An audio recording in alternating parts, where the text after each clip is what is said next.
Hi everyone. Now I have recently been updating my manoeuvre videos and today it's time to have a little look at parallel parking.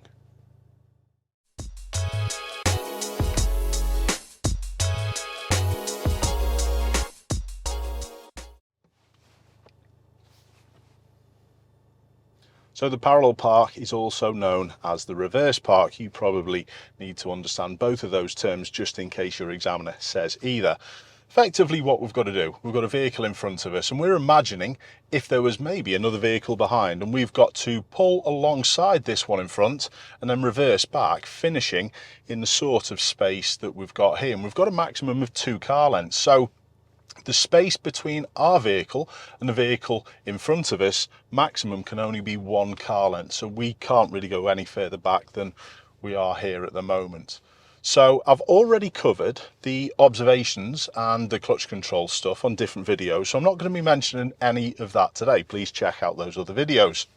So we're going to start the manoeuvre, and the first thing that we've got to do is get ourselves out alongside this vehicle. We need to be within a door's width, and I'm going to explain the reasons for that in a moment, and then probably just a little past, and I'm going to do that when we've got a space from behind.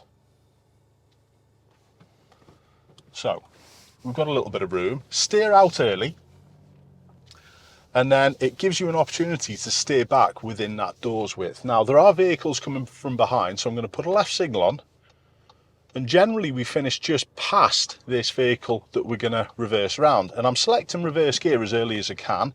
I'm keeping my left signal on, and that shows these vehicles that I'm just sitting here momentarily, and I'm also keeping my foot on the foot brake. So we've got reverse light showing and we've got brake light showing as well as that left signal, and that's why all the vehicles are coming past. And that brings me back to our distance within a door's width. If you've got a narrow road, it allows a little bit more space for people to get past, and we don't want to cause them any issues. So I've cancelled my signal. It looks as though it's clear to get going, so I'm going to get going. And what I'm doing, I'm reversing back, so our back seats are past the vehicle that we're trying to reverse round, and that's round about there. Now I'm going to stop there, literally so we can get an idea of what these vehicles are doing from behind, but also to explain what we're trying to do that for. I'm just going to put a left signal on for this, but I might have to get going if there's not enough room for this vehicle to get past, so I'm just wary of that. Our back seats are above the rear wheels. He's okay, he's got enough room. Thank you, buddy. That's all right. So yeah, our back seats are above our back wheels, and if we get our back wheels past what we're trying to reverse around, that's our pivot. So it doesn't then matter which way round this vehicle is, whether it's a skip, whether it's a pile of sand, all you're trying to do is get your rear wheels past, so then you can start steering in. So what I do at this point is I steer one steer towards the direction that we're trying to travel. If you steer full lock, what goes on is you actually turn a little bit sharp and you might end up a little bit close to the vehicle that you're trying to reverse around. So observations, like I've said, I've already mentioned. What I'm now doing though, to make sure I park next to the curb, is actually look in this left mirror at the space on the road surface that I see before the curb. It's like a little triangle. And I'm just stopping here, there's no one around just for a second. That space hasn't disappeared yet. So I need to reverse back until it has disappeared, and I sit normally, go slowly, and I steer 2 steers back towards the other side. Thank you to the van. Now, I'm just going to let these go past, and I'm going to pause a little second again. It's working out really well. We've got a good position. You can maybe even see on my rear view camera, but you don't really need these all the time to be able to do this maneuver. If you get accurate with all these turning points, the car will end up in the same position all the time, but there's still an importance to understand what's happening to our car at this point. So I'm leaning up, and when I move in a moment, I'm going to be looking at whether I'm going closer towards the curb or further away. And at this point, if I'm going closer, I've still got a little bit left, so I can steer full lock and tighten it up.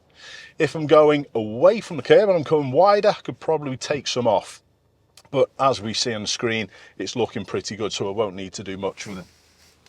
So let's reverse us back. Yeah, that gap is staying constant, so I'm okay. And then what do we do to straighten up? Well, some people look in front. That's not necessarily the correct thing, because if that vehicle in front is too far away from the curb, you're going to be pointed bum end in.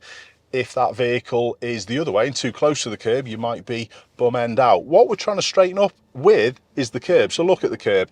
It's difficult to see out of the back window with modern vehicles. So what I tend to say is use your left mirror. And what we're looking for, it's quite similar to my reversed in the bay video, if you've seen that one, is when the rear door handle just drops in off the curb onto the road. And that's when we're going to be steering back to the left and straightening up, and it looks pretty clear around. So let's have a little go of this. There it goes now, and I'm steering left until I straighten. Feel my thumbs, I can feel it straight, and literally I can come to a stop. So we've done that successfully. We are in a good spot, but there are a couple of other things that I do want to mention. When we are coming in at the second turning point, the one where the triangle of road surface disappears, there's a few things that you've got to get the same. First of all is the mirror position. You might have to tweak your mirror position to change where you end up with the curb. If you're consistently ending up too far away from the curb, you need to budge your mirror down a little. And what that's going to do, it's going to enable you to see that triangular road surface a little longer, and it will just push you a little closer and go the other way if you're too close to the curb. So if you're too close, you need to maybe budge your mirror up a little bit. The other couple of things that are really important are your head position. You've got to keep still. We don't want to be reaching or leaning, or both, because that's going to affect where you do end up. And also the other thing is the relationship between speed of car and speed of steering.